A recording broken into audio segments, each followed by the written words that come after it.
You just do not listen.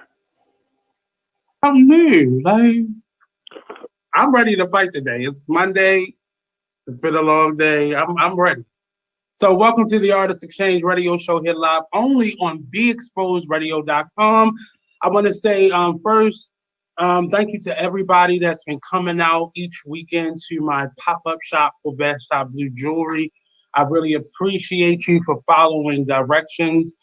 There were a couple people who didn't. I'm gonna get a couple masks to be on standby for people who forget that we're in the middle of a pandemic and that come out to support, to acknowledge that you came out to support. Um, and I'm really excited about the raffle that's going on. So on the 21st of this month, I'll do a live pulling of the raffle.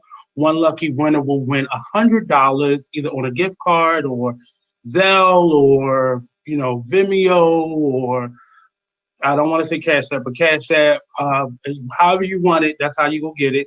For your support of the artist, Best Shop Blue Jewelry. Every purchase that you make between now and the 21st at 5 o'clock p.m. sharp, you'll get one entry into the raffle, and your name is picked. So if you buy 5 things, you get 5 entries into the raffle. It's not 5 separate orders, it's 5 purchases, period. So again, that will be done on the 21st. That's Monday, the 21st of December at 5. We'll probably do a raffle at like 5:30ish, depending on who the guest is that day. And also, what else did I have to say about Best Shop Jewelry? Yes. So on the 20th, that Sunday, will also be at I think it's like a virtual vending event. I still got to get the information, but that's another way that you can also purchase. Everybody who purchases on that day also will be entered into the raffle for the 21st. So again, that's $100. I know $100 don't go far today in today's world, but you can buy that gift for that loved one or buy yourself something or just put it back in your pocket. Uh, I'm not telling you what to do with it. It's not a gift certificate for Best Shop Blue. It's a gift card that you can use anywhere. Or, like I said, if you choose to have it sent directly to your account, we can do that as well. Come on now, y'all being disrespectful. And that's somebody who's been on the show before. But as I was saying, so Best Shop Blue Jewelry. And then also, um, I want to know what you all have been doing during this pandemic that's kind of separate. For me, I started making these infused body oils, and it's gonna look a little nasty. I'm gonna just say that right off bat. But I've been eating a lot of oranges and a lot of lemons. I'm weird. I like to eat lemons like regular fruit, if that's weird. But so I take the peelings from the oranges and the lemons, and this is the lemon one, and I infuse it in olive oil because I use olive oil on my skin. My skin is really sensitive, so I don't use any lotions. And I just infuse it with the actual lemon rinds and the orange rinds. I did the orange one has been sitting longer, so it looks a little. It's not molded. It's just the is decomposing basically. So after another week in this one, this was gonna get pulled out, and actually 2 weeks in this one. You leave it in for 3 weeks, and it is start pulling. And already you can smell it. It really smells good. It gives a little lemon scent. And then once it's finished, I drop like in this one, I'll put some actual lemongrass oil, just a couple drops of it in it. This so the smell of lemon will linger and it won't fade away when it hits the air. And this one, I have a kind of a cinnamon vanilla that I'm gonna put into this one. But this is what I've been doing during the pandemic. I know it's weird, but it's for my better good. I like to smell good, so it's kind of infused with lemon zest, lemon peels, and this was lemon, and then this was orange. So I just want to know. I'm gonna post that on my page after the show. What have you been doing? Something abnormal, something outside of yourself during the pandemic. And speaking of such, I have a guest today.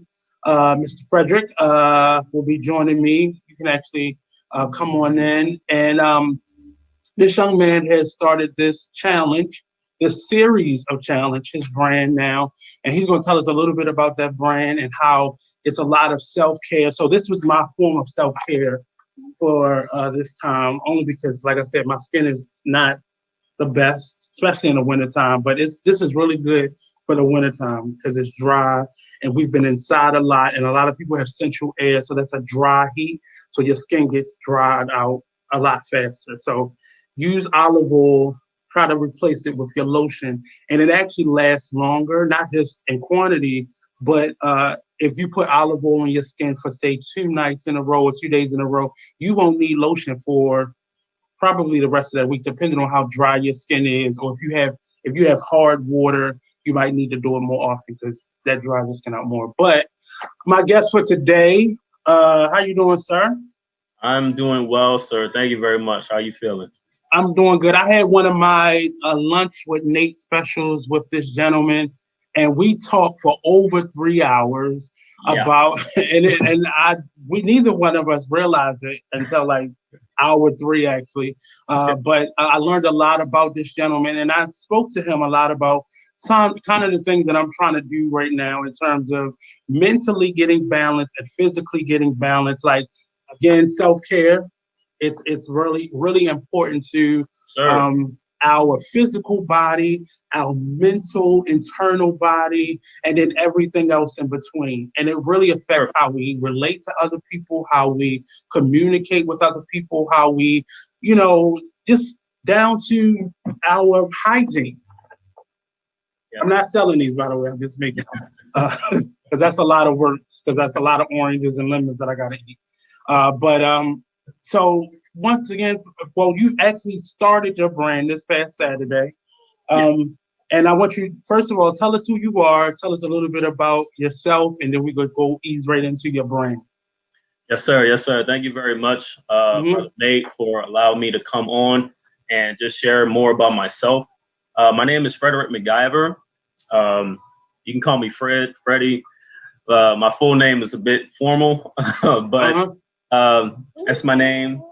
And as Nate said, man, I started a series of challenges just this past Wednesday, and it has been phenomenal in terms of the support, in terms of just the feedback, the encouragement. Like I'm hosting the event, and I'm teaching a little bit about self-care and things that impact our mental health, and eventually we get into the physical health.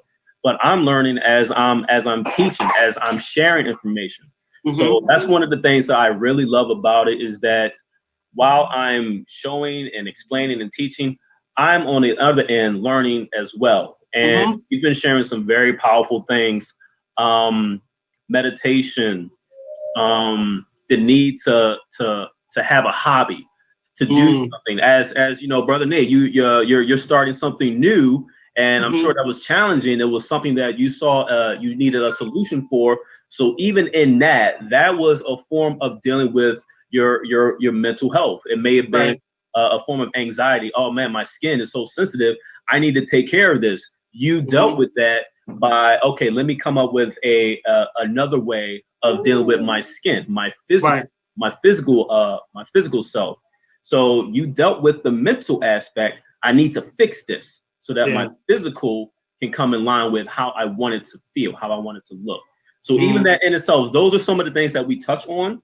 And it's just the little reminders that we all need in our day-to-day to keep us grounded. So that's really the crust of the challenges. And we go from mental to physical. And eventually I want to start doing a more holistic approach. But as of right now, we have the mentally fit challenge and the physically fit challenge. And the idea is to just see how the two go hand in hand, really. So I'm really I muted myself. I'm really excited about just watching this unfold. We talked a lot about you in terms of how you were planning to roll this out, and I love when people are transparent enough to say, well, while I'm starting this business, I am actively pursuing the goals that this business has, or I've created for this goals. Because some people try to act like they got it all together, and they don't.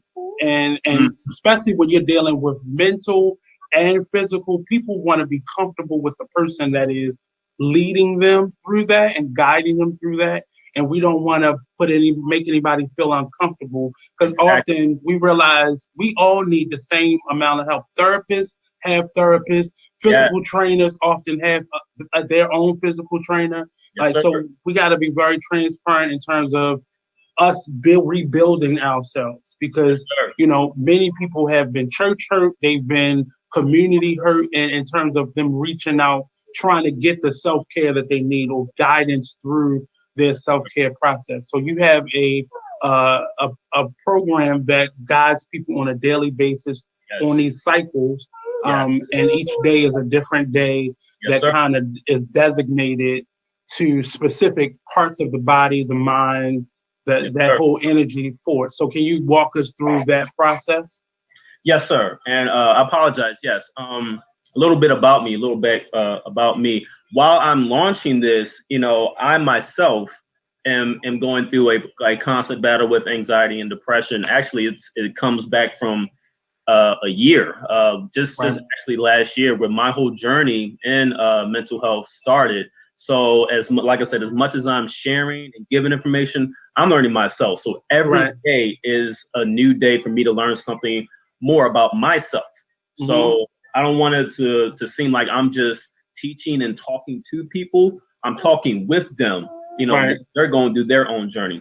So I'm sorry if I failed to answer that earlier. No, you're good. Okay. But yes, each day is something different. The idea is to touch on something individual on each day. And so as we move from the mental aspects into the physical aspects, I want to start to really introduce how the two are linked, and then how we can, do things physically to keep our mental states calm, to keep our mental self stabilized. So again, for instance, we have meditation, we have visualization. So how do we roll that into physically fit? Well, we have there's stretch tests we can do. There's things that we can do physically to keep our body, regulated, to get our body warmed up, to get our body ready to conquer a physical task. And so to be able to get into that, our mind and our body have to link up. You have to make that commitment mentally to want to do the physical. So that's why we're building so much of the physical fortress, so that when we get to the physical, it's not so hard. And it's something that, we will be willing to do, because we spent so much time building up to it. It's like, all right, we're here now, next phase, let's get to it. So each day has been just so powerful, man. Each day, again, we get into so much stuff, and it's short little fun bite sizes, but the amount of information, not just from me but from them, is so vast, because you never know what someone is literally going through until you have those kind of intimate conversations, those face to face, the open kind of conversations where you're talking about yourself, and while you're talking about yourself, someone is beginning to get comfortable with, okay, I can trust this person, so let me open up a little bit more. Like the conversation we had initially, 3+ hours. It was open, it was no filter, it was just me sharing me, you sharing you. So that's basically how I had it in the sessions, me sharing me and the participants sharing themselves. So it's beautiful, man. I can't, I just thank God for, being able to finally going out and stepping forward and just doing it, and it's been great. Just getting the feedback, and testimonials are coming. But it's just great. It's just great, man. It's a great way to spend time, honestly, because we always need that self check, that self check in. I know, as you said, our therapist. You know, when I had interactions with my therapist, and I asked him, like, how do y'all unwind? Like, what do you all do? It's like, man, I take a break myself. He went on a vacation one time. And so, yeah, your therapists have a therapist, your coaches will have a coach, your mentors have mentors, and we all need somebody at the end of the day to hear us. You know, we all have things in our hearts and our minds that we need to vent, you know, past hurts, past traumas, past heartbreaks. Anything that is going to affect your mental state is something that will eventually rear its ugly head. Unfortunately, it comes out a lot in a physical manifestation. So we see the correlation right there. You know, we're depressed, we're so worn down mentally, you know, physically. How does that show itself? We lash out, we become abusive, we become violent, we take on substance abuse. Unfortunately, some kind of physical manifestation takes place where we try to numb that mental hurt, that mental pain. So there's a correlation right there, a negative correlation, but a correlation nonetheless. So my idea is to have a positive correlation that, okay, yes, there was hurt, there was pain, but what can be done positively to get that mind in check so that when the physical, so that when we're doing something physically, we're not doing it in a negative way, we're doing it in a positive way that complements what's going on up here. And one of the things that I want to preface in this conversation is depression, even anxiety, it's normal. It's your body letting you know that it's working, and it's trying to prevent or warn you of trouble. There's something, just like, you know, if a piece of glass goes into your foot, your body will naturally repel it. The same way, if germs go into your body will naturally overwork and try to get rid of that illness or that sickness or that foreign object. Depression, bad thoughts, fears, skepticism, hesitation, all of that is foreign to our body. So when it develops in our body reacts to it. Sometimes you might get sleepy. Sometimes you have the urge to overreact or react in a way that's outside of your norm. So all of those things are normal, because recently, or I say the last couple of years, really, there's been this push to just get rid of this depression, get rid of this anxiety. But people are not telling us that we have to live through that. We have to go through that and naturally let our body heal itself. And the how we do it is very important, because many of us have used very unhealthy tactics, whether it be overeating or undereating or sex or just ghosting situations, violence, as you said, many different ways that we act out. Some people just sleep through it. Some people cry through it. You know, so we got to figure out ways to, in healthy ways, constructive ways to get through it. And based on the program that you're developing, it will give us bite-sized morsels to kind of take over a course of time to get through some of those things. And I like the most important part is the communication, the sharing of our issues with each other. And I really, because I have this need to support other Black men along with myself in getting through these things. Because as I said to you before, most times we don't get the help we need until we're too far gone in a given circumstance. And often the return or the comeback from that is hard and arduous and just difficult.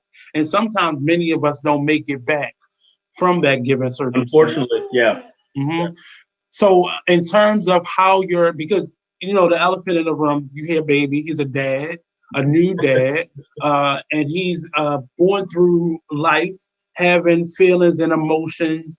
How are you yourself helping yourself through this process? Because you're helping others, but how have you been helping yourself in your form of self-care? That's a great question. And just to touch on it real quick, yes, the sessions are open forum. I share information, and then it's time to just talk and feedback. So it's never a time, well, not all the way through where I'm just talking. We're all talking and collaborating. So that's one of the beautiful things about it. But yes, as I'm going through the sessions and as I'm preparing for them and as I'm sharing information and researching and all that, every day, man, I'm looking at the information and something new always jumps out to me about it. And even when I'm talking and presented it, in my mind, I'm going, oh, well, shoot, you know what? I don't do enough of that myself. Right. So the very first day we talked about how we see ourselves and where we want to see ourselves a couple years down the road. And I thought about, well, you know what? I had vision boards, but I have to go back and double check it myself. I'll have to go back and tally something off or correct something. So every day, man, I'm having to look at the information, listen to the information I'm sharing and go, well, you know what? I have to do my own check. I don't do enough of that myself. Or, maybe it's an area that I feel so strong and so accomplished in where it's like, okay, I can talk about that. But after the session's over, let me go back to my journal. Let me go back to my vision board. Let me go back to my mental self and see how well I'm progressing in that myself. So every day, man, I have to check myself. You got to leave ego at the door. And, you got to, again, I'm always trying to make myself vulnerable where I'm like, yes, I know I have a pretty good grasp on information, but I'm still a student at the end of the day. So what I'm giving them is the same thing that I'm taking to myself. I'm giving assignments at the end of the session. I'm doing the assignments myself.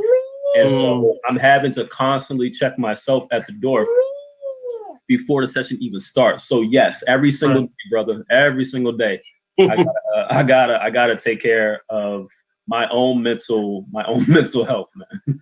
The phone lines are open. You can give us a call at 443-642-9403. Again, give us a call at 443-642-9403. Tell us, share with us what your self-care habits are or your new self-care habits are. And you're free to ask Frederick any questions about him or his process or his program. You can also follow his group at The Fit Challenge. Be Fit Challenge.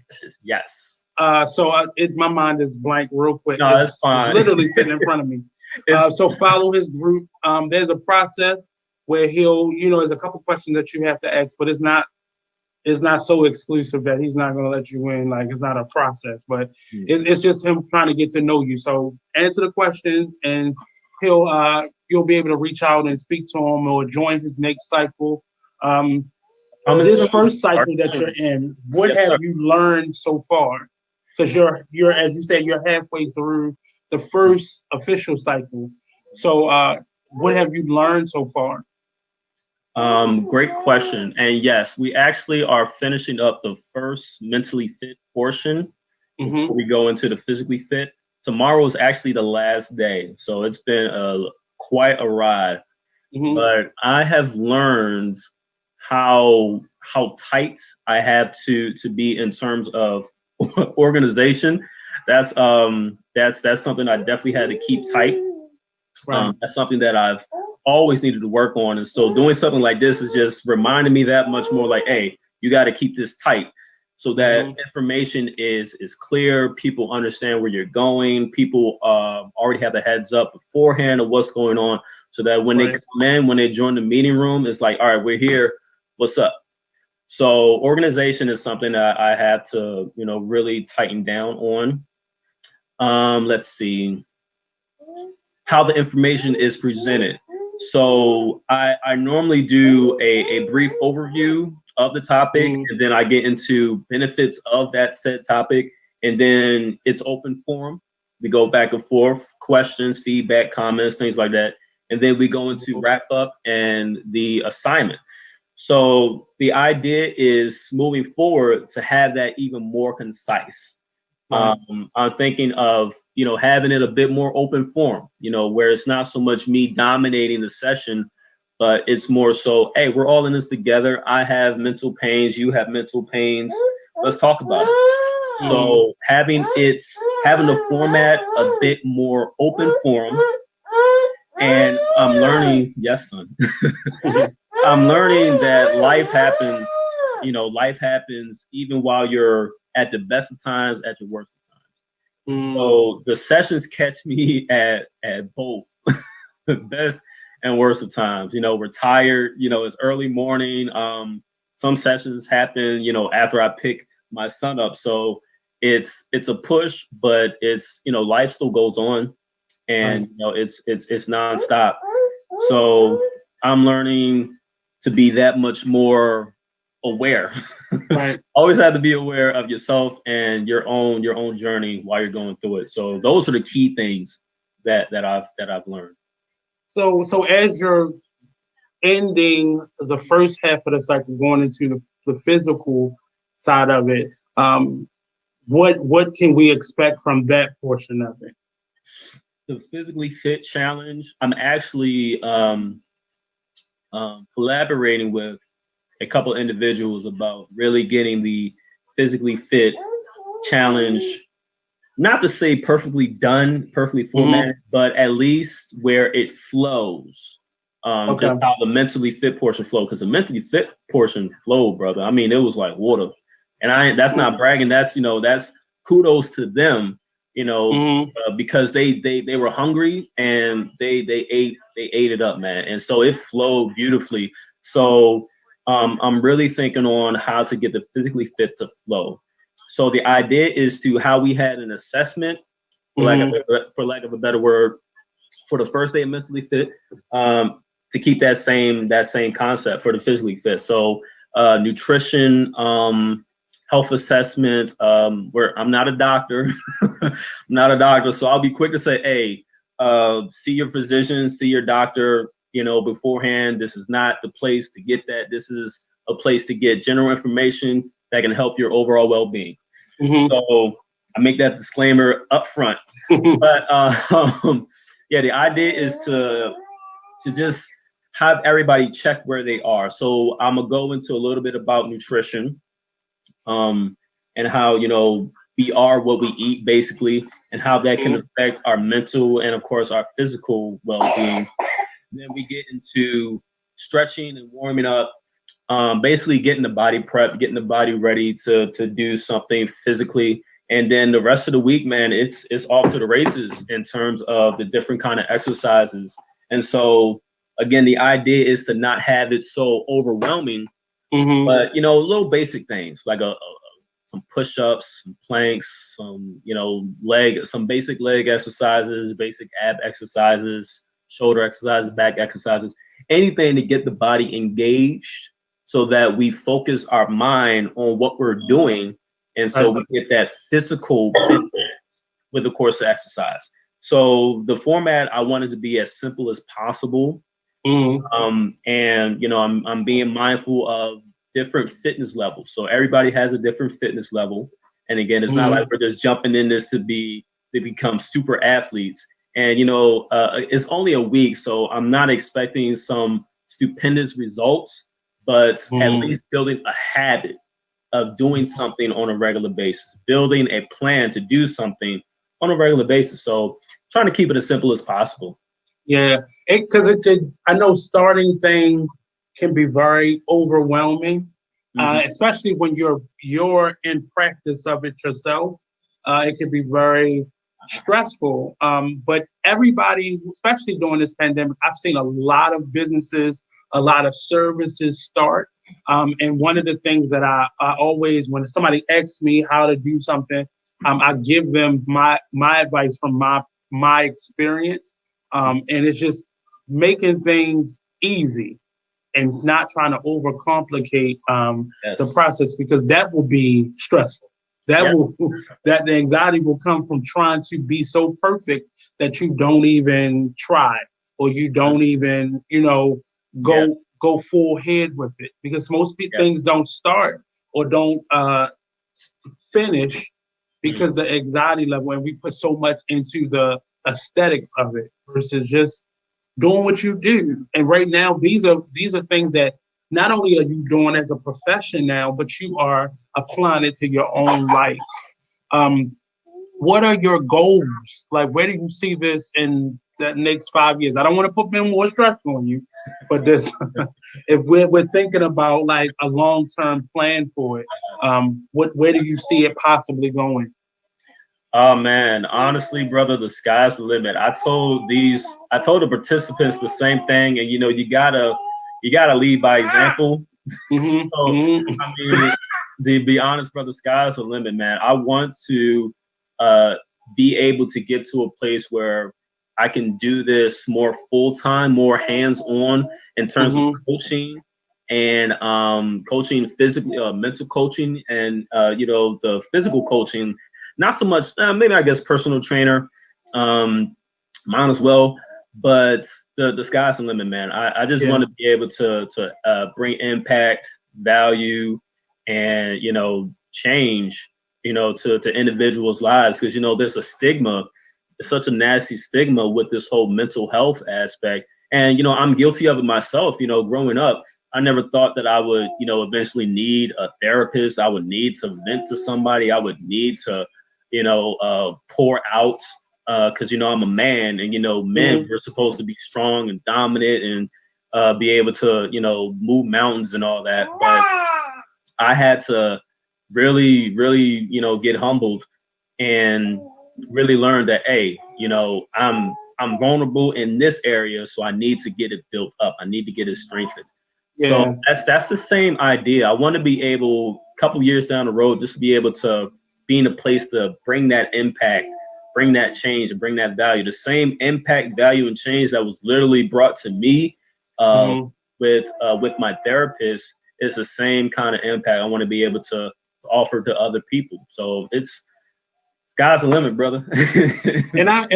I'm excited because these types of things we've seen over the last like 5, 6, maybe 10 years. It's being led by women, and I'm not saying they should not be doing it, but I've noticed a lot of us don't necessarily participate. So a lot of those groups begin to be all women or specifically for women. And I know your group is open to everyone, but I love the possibility of helping men to feel the need to take care of themselves, and not just financially or aesthetically, but more so mentally. So you have the physical fit, which many men are now actively pursuing, but the other side of it, we're being tapped in because there's so many things in our culture, the way we were raised, society, entertainment that tells us we should not feel a certain way or we should not utilize certain emotions.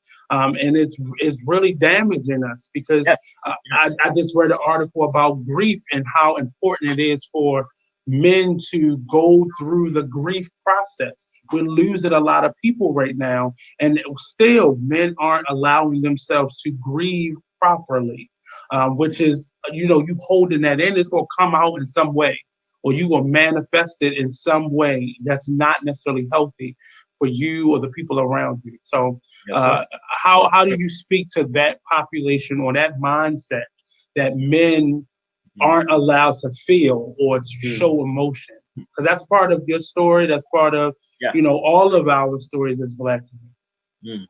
Well, I'll tell you like this. I had a case in point myself, brother. Just actually this past summer, I had several passings in my family. So the grief came heavy. Like it was basically one after the other. Yeah. And I was I was still fresh in my own personal journey with mental health. So there were a whole bunch of things that I didn't really understand still at that time. But I did know, like, the hurt was real, the pain was real, the stress was real, the sadness, the depression, that hit hard, man. It was real. No one had to tell me what I was feeling. But even in that, I had to give myself time to breathe. I had to give myself time to heal. Cry. My therapist, I was in constant communication with him, brother, and he was one of my rocks. honestly, man, because I was done. I mean, so much happened last year. And of course, really, it led up into eventually, the pandemic came early in the year. I believe it was around February, March, when things just took a left turn. But it was just one thing after another, man. I was just bombarded by so much that I really needed the time to heal and really grieve. And I look at it as, I'm sorry. There was a portion in that time where I was by myself a lot. I would see my son from time to time, but a lot of the times I was by myself. And so in that loneliness, that's when I had a lot of time to really take care of myself mentally. All the things that I learned going through the therapy sessions, I had to pull them bad boys back up and face them all over again. And that's the beauty, and that's another beautiful thing about this journey, man, is you never arrive. Yeah. It's always, you get to a level, you learn something, but hey, that information that you learned back at level 1 is still relevant. Yeah. So there were some things I had to really pull out of the archives and go, wow, you know what? This hits differently now. That it's an actual reality for me in this point. So going through the grief myself was much needed, man. I'm so much better now that I've gone through it because I know what it was. I've gone through the depression, anxiety, suicidal thoughts, all those kind of things. And as men, we need those. We need those. Maybe I want to say more than women, but women are more prone to their emotions than men are. So as men, we need to have that connection. We need to be able to really, connect to those emotions that we have bottled up inside, because again, these things have physical manifestations if we just let them fester and grow on their own. Right. We don't face them, if we don't, do things to work through them. Not to say that, I've gotten to a point where I don't get angry, I don't get upset, I don't get sad and all that. These emotions are still very much prevalent, but how you address them is what's really going to speak volumes for your general well-being. Right. You stay in that place of, nah, I don't need any help, I'm good. Then, unfortunately, next day, next week, next month, next year, when you have an explosion, your testimony will be, well, you refuse help, you refuse to speak to somebody, you refuse to seek out somebody that could help you direct your feelings, direct your mindset to getting better. So as men, we definitely need it, man. We need an outlet, we need somebody to talk to, we need help. And it's really I think the significance in it is it's going to take a lot.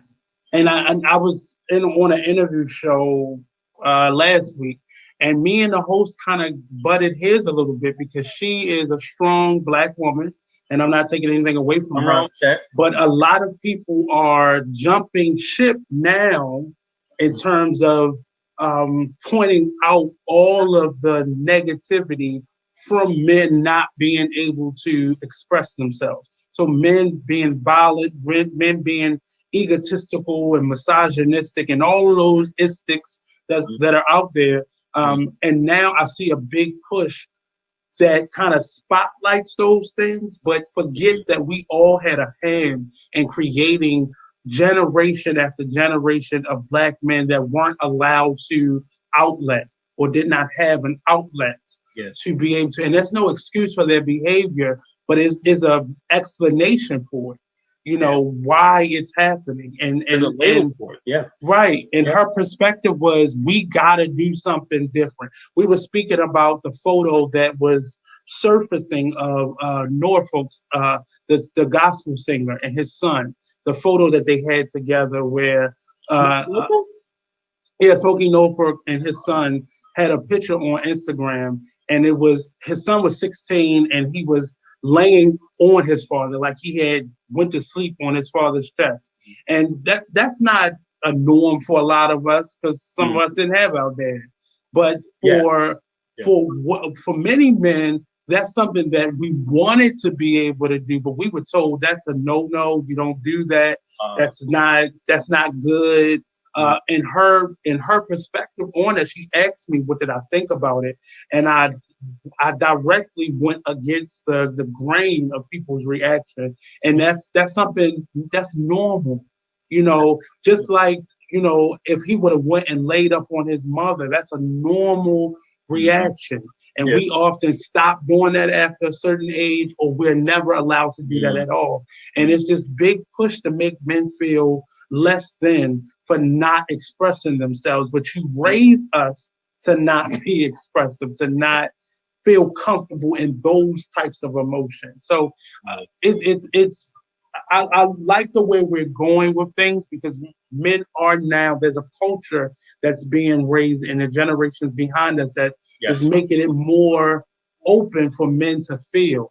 But it's still a stigma behind it. It's still, you must be gay if that's what you're doing, or that's gay if you're doing that, or you're a weak individual for showing emotion when that's a natural feeling, But and not this to say that that's all your program is, but it's just finding that, because when I joined the group today, the question was, what is mental health to you? Or I think it was mental fitness or mental health. And I said just that balance of being able to be a strong man and yet have moments when I'm not as strong. Just like every woman isn't Superwoman, and that we hear that so often now. Every man can't be Superman at every moment of his life. Nobody is that hard. Nobody is that masculine. Nobody is that tough all the time. So that's kind of where I'm seeing, and what I begin to, when we had our first conversation, it was based off me watching your series that you had already on your Facebook page. And that was, I don't see that aspect. I see a lot of man up programming that's being done, or a lot of content that is based off of men being men. Be man up. Fulfill your responsibility. But if you don't have a strong foundation that's diverse in all of the emotions, or you don't know how to pull at those emotions, what are you going to do? How are you going to be a well-rounded individual in this world? And I think that's what we're missing. Yeah. You hit it right on the head, man. I mean, I had a lack of that male role model for the majority of my upbringing.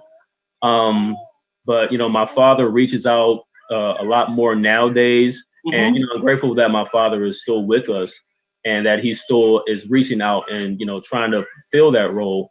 But as I look at my own son, I mean, there are times he's falling asleep on my chest, and it's hard to put in words to really explain the kind of feeling, but it's a beautiful thing, and it's something that unfortunately is part of the norm, where you have a lot of those single parent households where predominantly it's the female that is the primary caregiver, right? For whatever reason, but it's something.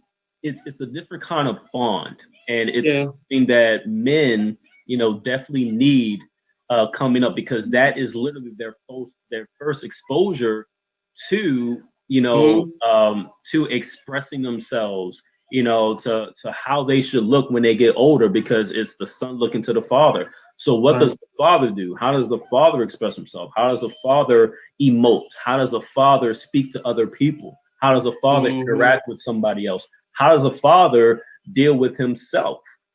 How does the father deal with his own emotions? So that is literally the first exposure, the first example that child will have.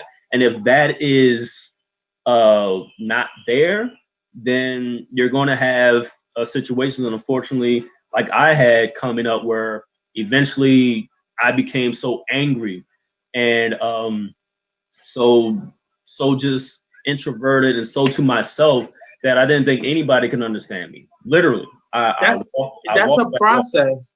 And it's not, and I don't think that is a different type of Mm. training or experience or modeling. It's the other half of it, you know, and it is no matter what your family makeup is, whether you got two moms or two moms and two dads or whatever your makeup is in your family, you still need that balance of who you are because we are naturally all things and how we're raised kind of shapes and molds that. But Yeah. and I had an interesting conversation with one of my aunts this weekend. I'm in a course of in the process of writing a book, and I wanted to have certain conversations with family members so they didn't see something in the book and be like, well, why didn't you tell me before? Or people making it about them versus me just telling my story. And that was one of the thing. That was one of the stories that I was talking to her about. Like they had a perception of me that was different from the perception that I had.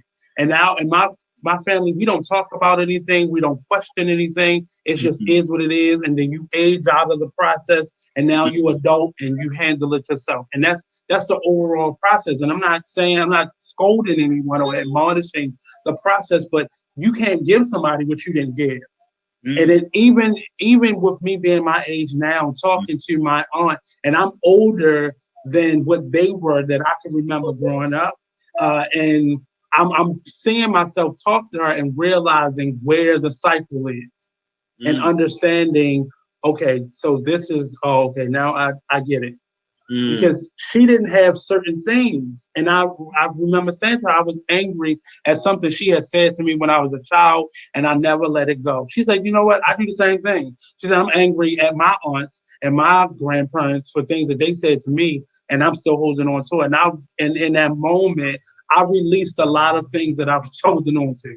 Because she's only a couple years older than me, but just the idea that I am repeating the cycle. And I'm in a process where I'm telling people and I'm sharing with children and I'm grooming children from my perspective. And I am doing the same thing that I said has been done to me. And it's crazy because you have a child, I'm quite sure you have nieces and nephews and that you're around and I teach. So it's a process. You don't want to pass that on, but we do it through our actions. It's not anything. What we say to people, they often forget that. They watch what we do. Yes. And that's the thing that they hold on. Gentleman says, thank you, sir, but also products of duality. So we can't forsake this principle. Exactly. Just that cycle, like trying to break that cycle. Where are you with breaking the cycle? That's an excellent question. I think about just being in his life, just doing as much as I can to be in his life. He loves to rip and run and play. He's a boy, but I just want to be able to be in his life as much as I can, and not let him go through life without having, that man, that male example to look for, to look up to seek out when things get rough, to ask questions to. So it's very much me just wanting to be a part of his life as much as I can. I've had conversations with my own father, a lot more recent in my life, and he's telling me things that he regrets. Of course, with him not being there when me and my sisters were coming up and things like that. And so taking, the things I take out of those conversations is that, okay, I know things happen, to him that kept him from us. Not to say that my mother was a horrible individual in that regards, but things happen. But the thing is, now I'm here, I'm literally still here, and my son is literally still here. So it's like, my responsibility is to make sure I'm as much a part of his life that I would have wanted my father to be a part of my life. And while doing the work to strengthen you as an individual, so you can be there. Exactly. And so I'm that much more mindful of the fact that these tools, these sessions, these challenges that I'm inviting people into, these things are very much a part of my life, first and foremost. Right. So the same things that I'm telling somebody to do, I myself have done and have kept myself accountable of.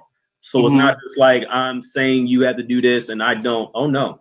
This is everyday life. These are things that I have to deal with, as I'm going through life. A session could end and I have an immediate crisis, like something gets me off kilter and I have to get myself recentered.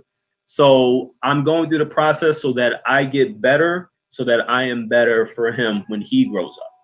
And I would add to that, one of the things that I said to my aunt over the weekend, and I have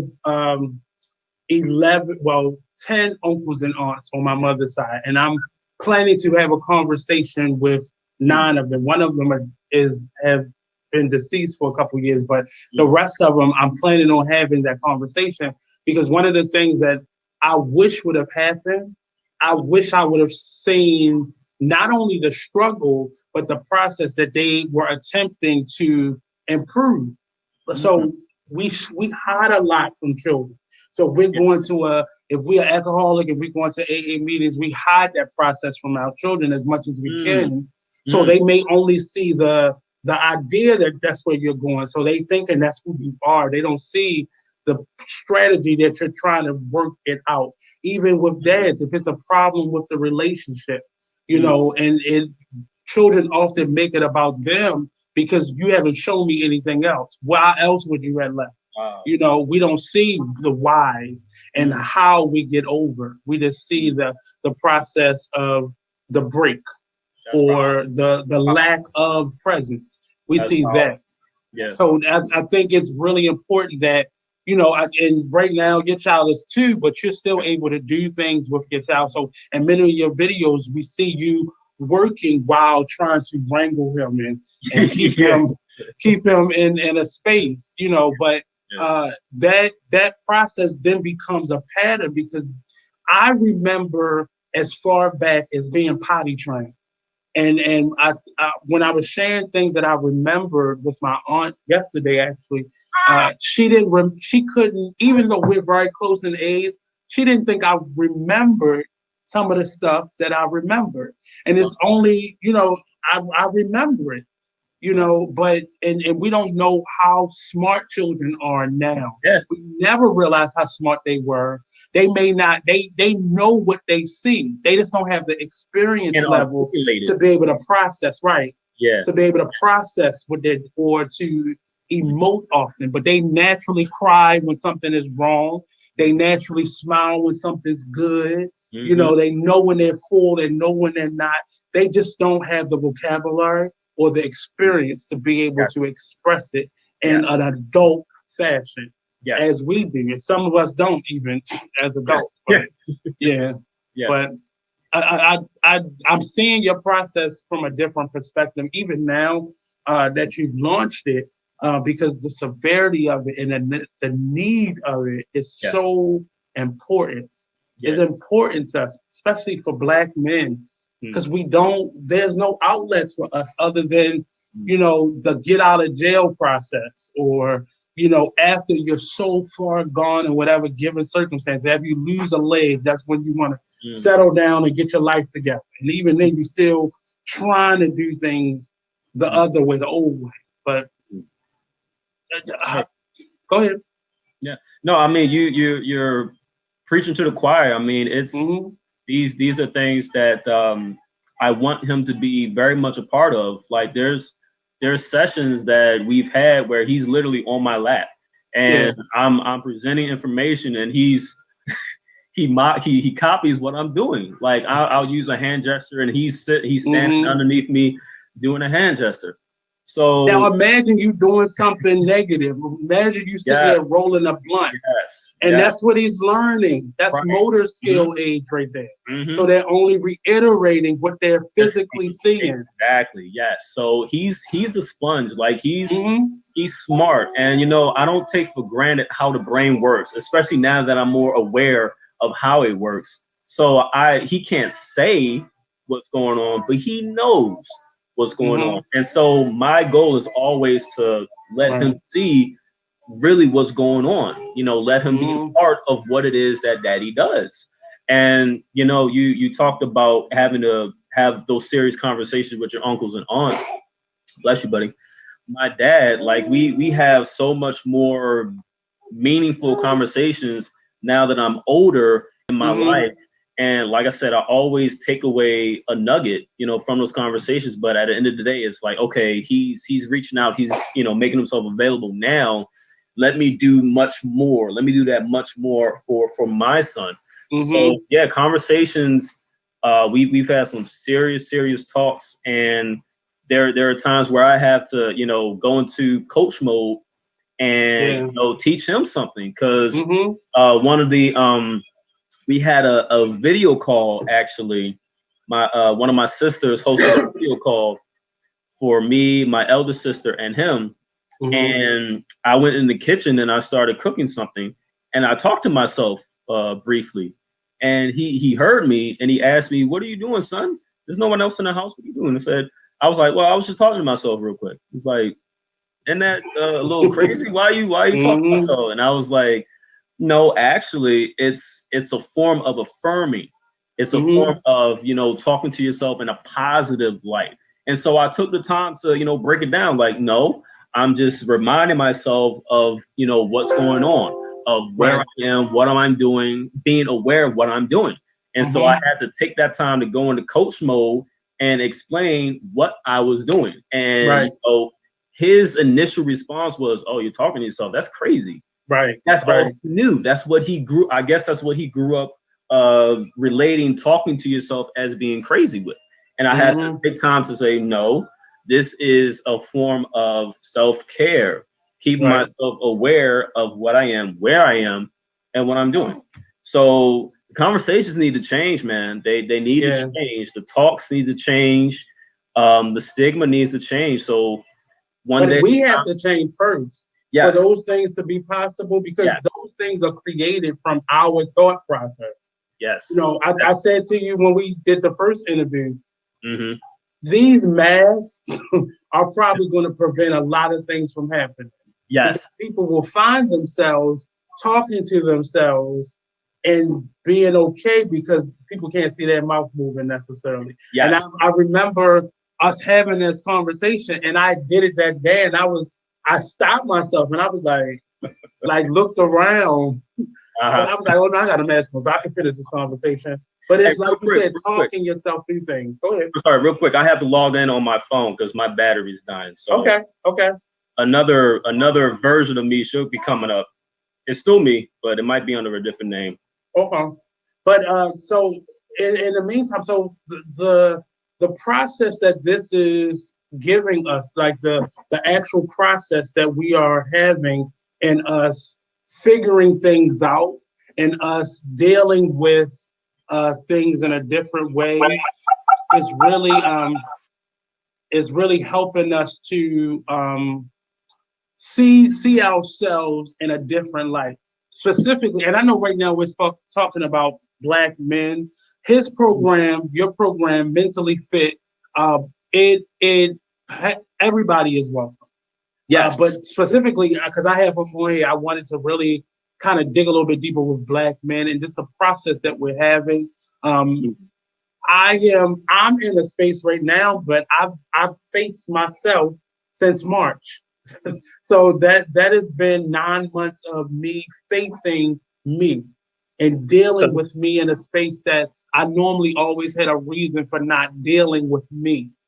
I always let myself, be distracted by, I got to go down to the station, or I got to get to the school. I gotta work this morning. I don't have time for meditation. I gotta on my way from school. I gotta get back to the station. Or I gotta get to the museum, or get to rehearsal, or do this interview. And I would always find a reason not to deal with me at night when I'm at home. Before, and instead of me dealing with me, I'm so tired, I gotta go to sleep. And then when I wake up, I'm so tired, I gotta get to work. So I never made the time to deal with me. And I've done that more often now. And there are parts of me that I don't like, that in terms of my habits and ways that I think of things. And now I've had to deal with that in a way where I had to change it. Setting boundaries with myself, with others, and the That's way important. what words I use, what my vocabulary, Yes. getting certain things out. So no longer do I say that I'm free when I'm speaking about my availability. I'm available. So I had to get certain words out of my vocabulary because I wanted to train other people how to treat me. So if somebody say, "Are you free?" I said, "I'm not free, but I'm available." Okay. And then those little things help us to navigate our boundaries and Yes. set our boundaries with others. So we're now able to deal with ourselves and we don't have to be anxious when certain things come up or just learning how to say no, when Yes. to say yes. Yes. Simple things that we Yes. totally took for granted and Yes. we did not do the way we were supposed to do. Yes. What are some of those things for you that you dealt with throughout this pandemic process? Oh, brother, you about to start another 3-4 hour conversation. Well, we can still talk after this, but the show is only an hour and a half. Okay. Oh man, I've had to. This pandemic has been a hell of an eye opener in terms of having to do something different. I was impacted with this pandemic in a negative way in terms of finances. So I lost my job, but this was before the pandemic. I lost my job before the pandemic, but trying to find work became that much more difficult for me when the pandemic first hit. And so, I'm scrambling around. I'm trying to find means of finding work. I was doing Lyft driving at the time, so I wasn't without, but it was just hard to find something substantial. And so once I stopped doing Lyft, I had to think of other ways to go about bringing in some income, or at least starting something that would bring in some income. And so the idea of going into this entrepreneurial mindset or becoming a businessman was completely foreign to me and my family for that matter. But it was something that I had to really consider because what I was accustomed to was no longer working. So that's one of the biggest things was changing my mindset. As you talk about changing your language with certain things, I have really had to change this up here. I really had to change how I looked at being wealthy, for example, being worthy of being wealthy, becoming rich, the stigmas around, talking about money and being open to have those kind of conversations because I was always so fearful of, getting money, being successful, because the way I was taught was go to school, get good grades and get a good job and get a career. That didn't work out. So it's like, okay, that didn't work out. Now what? I had to change what I was learning. I had to relearn a different mindset altogether. So that was a big struggle. That was actually the biggest struggle was changing that mindset and changing those gears. And now I'm into this mentally fit challenge and starting that, it's complementing the mind shift that I had to make because now that I'm more aware of what's going on and more aware of who I am as an individual, the more easier it is to have those kind of conversations like, oh yeah, I'm worthy of wealth. Yeah, I'm worthy of, doing this, doing that, because I'm looking ahead, I'm making goals, I'm setting goals, I have vision boards, so I have dreams, I have aspirations. So these things are no longer a foreign concept to me. But that was one of the biggest hurdles was the business mindset, the entrepreneur mindset, and the fact that it's looking like it's becoming the norm because unfortunately a lot of these jobs are locking down, going out. Companies are going out of work, shutting down. So a lot of people are having to really sit back and really think differently on how to bring food home, how to put food on the table. And so the creative mind has to really be engaged where it's like, okay, I know I can do this. So how can I do this and make money while doing this? And So turning something that you enjoy doing into something that's going to bring you some profit is one of the things that I really had to really grab a hold of. And it's not being selfish, it's just taking you, who you are, making that accessible to someone else who may need what you have. Right. So it's an idea of being selfless, actually. So those are some of the things I really had to zero down and really take heed to. That is I think a lot of people found that over the course of this because some people didn't have a choice. You know what we used to do to hustle through wasn't working. It wasn't there or available to work for you. And I that has been my struggle this whole time. I think I finally became a all-in entrepreneur maybe 10 years ago.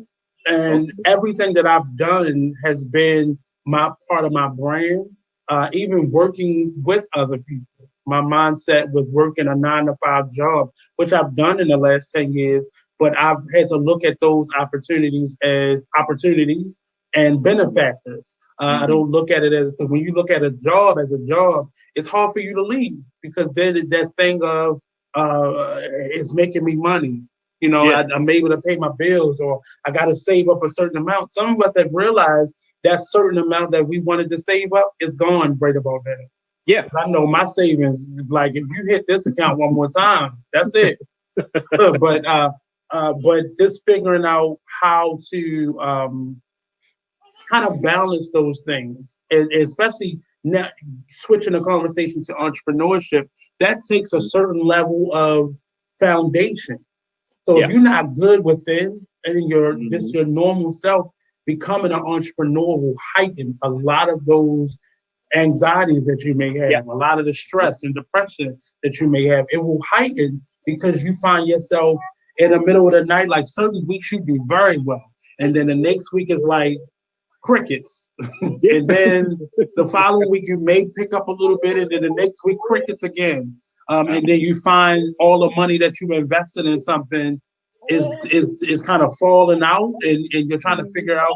But that's the time when you push harder and you fight harder. And a lot of the go-to behavior that we have are the reason why a lot of us aren't successful. You know, and we got to get out of that mindset of leaning on things or relying on others so much so that we halt our progress waiting on others to see us. But those people are waiting to see us do something, so it's canceling both sides out. I'm really proud of the work that you're doing because it really has in our conversation, it inspired me in many ways to look at things and look at individuals different, and not really because mental health can be ugly in the eyes of somebody who's not dealing with it. And we judge people based off of our lack of experience, and we don't put enough attention into supporting people. And support doesn't always mean I can do something for you. It may be just listening or just, creating a space, a safe space for that person to have a conversation. Something that minute to us may mean the difference for you just talking to yourself. And sometimes even talking to yourself isn't going to get you to a healthy place because you're agreeing with what you're saying. And there's no kind of, balance in that. I'm just saying, okay, I'm gonna do that. And then there's no checks and balance and often speaking to yourself or relying only or solely on your perspective. But I'm really excited to see where this goes. I'm definitely gonna join the next cycle because it's something that wherever you get help is necessary, and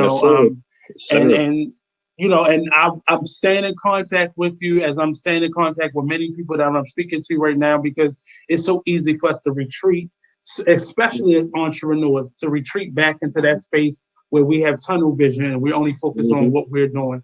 But often that support system, that reaching out is more beneficial to us in having it than not. So as as we're closing out, I asked you this question before, but I'm gonna ask you in a different way. Well, I'm gonna ask you the same way. I'm just gonna see what you say now. What advice would you give to your 17-year-old self, and what question would you ask to your 100-year-old self? Okay. Advice I would give to my 17-year-old self.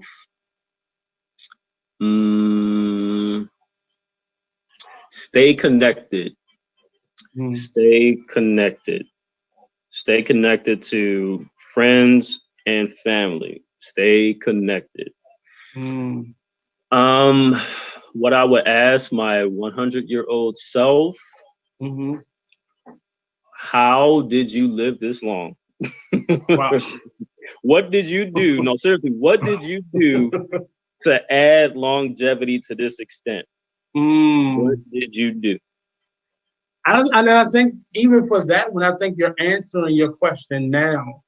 A healthy balance of stress, I think, elongates a person's life. Because I just watch a documentary, and I'm gonna send you the link because it answers that question.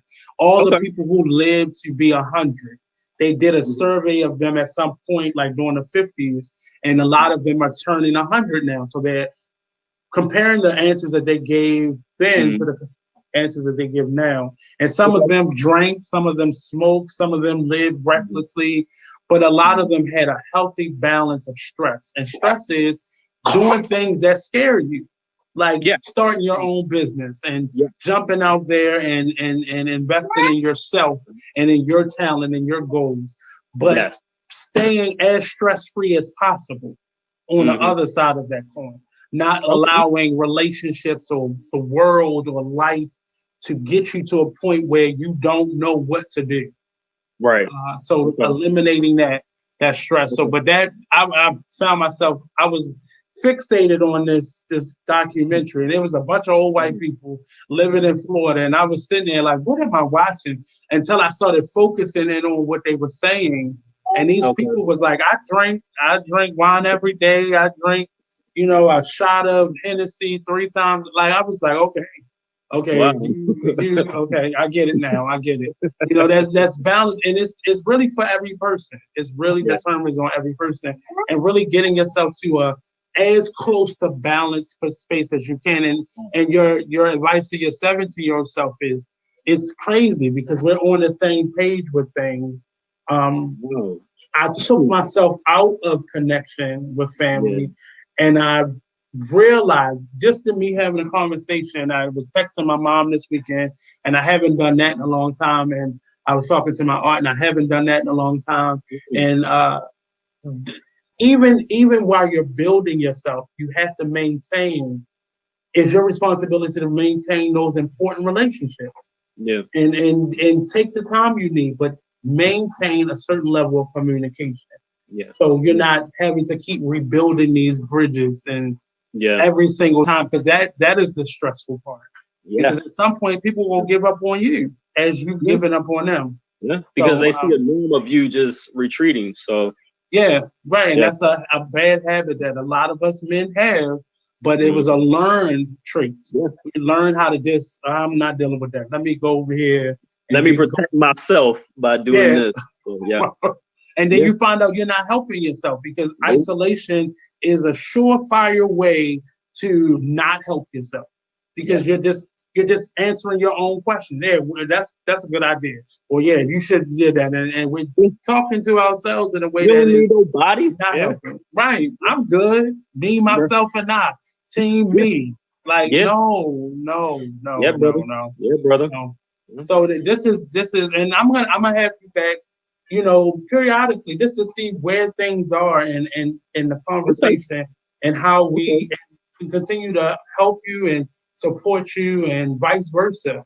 I really got a lot from both this conversation and the last one. I'm really appreciative for the work that you're doing.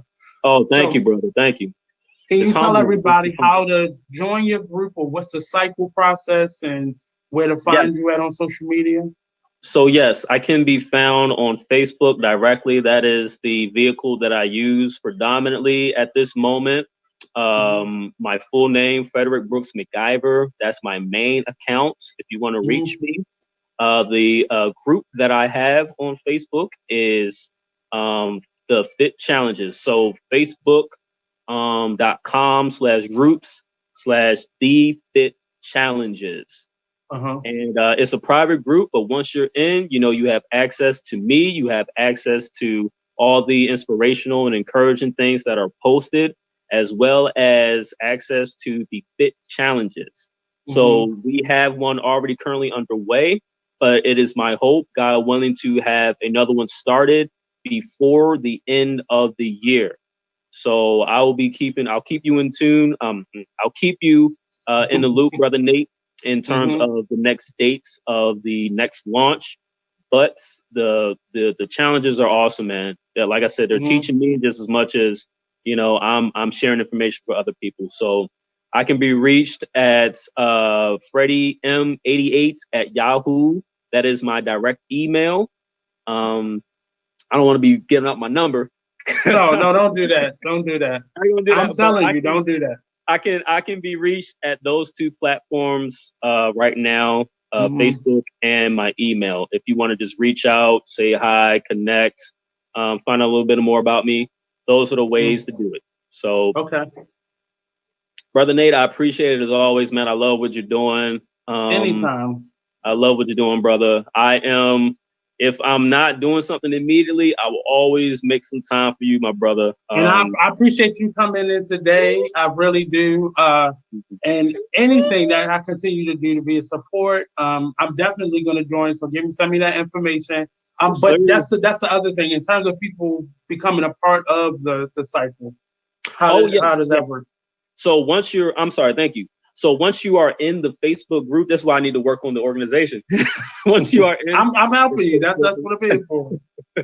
Once you are in the Facebook group, and once I'm ready to launch the next challenge, I will send a post in the group asking who would want to join. If you're open to join, I will send you a link that only those who are participating will receive. Because it's sensitive, it's a sensitive private area, and I don't want people's, personal business just to be out there for anybody. Information is important nowadays. So it will be a separate link that will be sent to those joining the Fit Challenges once they are in the group. But you have to be a part of the group to be able to join the challenge. Be able to join it. Okay. Yes, sir. And I appreciate that. I can't wait until the next cycle comes up. Please let me know how this once you absorb it yourself, let me know how this first one went through. Once you get to the right. So let me know how that kind of pans out in terms of what the response was and all that. I'm really anxious to hear that. I'm just very supportive, and anything that we continue to do here at the Artist Exchange or me personally, just let me know, and I'm there for you. And this has been the Artist Exchange Radio Show. Don't forget, send us in your information. What are you doing for this season?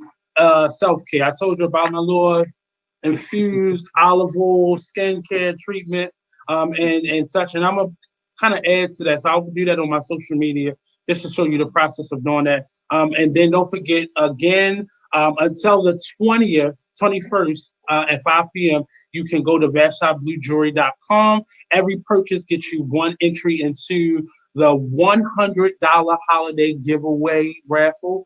So you can do that. You can buy one thing, you can buy 5 things, or whatever you want to buy. Also, every Saturday we'll be doing a pop-up until the 22nd, I believe.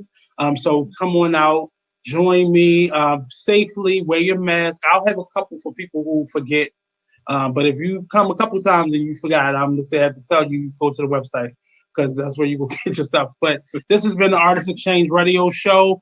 Don't forget, tune in every Monday and Friday at at 5 p.m. And also, Binge-Worthy Podcast comes out every Tuesday, a new episode where we talk about the historical, the social, and the historical, social, and economic value of videos, movies, TV, the whole industry. Myself and Mr. George Oliver, we talk about a lot of things. Tomorrow, we'll actually have Black Shopper joining us. Last episode, we had Miss Michelle Weeks of Little Shop of Horrors. She joined us for episodes. So come on out. Okay. Do what you got to do. Go join this man's group. His information will be at the bottom in the descriptions part. So come on out. Thank you, sir. Thank you, sir. Thank you. Enjoy your holiday, everybody. Enjoy the rest of your week. Peace out. All right. Have a good one. All right, you too. Bye-bye. You want to say bye? You want to say bye?